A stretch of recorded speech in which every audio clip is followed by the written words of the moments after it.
Hey moms! I'm Sarah from California, and today I'm sharing my honest review of the Haakaa Breast Pump, the one that everyone's talking about. Let's see if it's really worth the hype.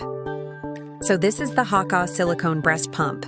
It's lightweight, easy to carry, and made of 100% food-grade silicone. Unlike electric pumps, you don't need wires, batteries, or noise.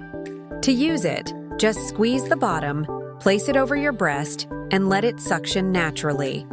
It collects milk from one side while you nurse on the other, saving every drop. Here's what I love.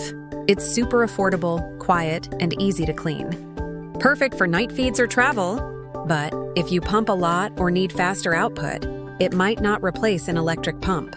Still, it's amazing for letdown milk.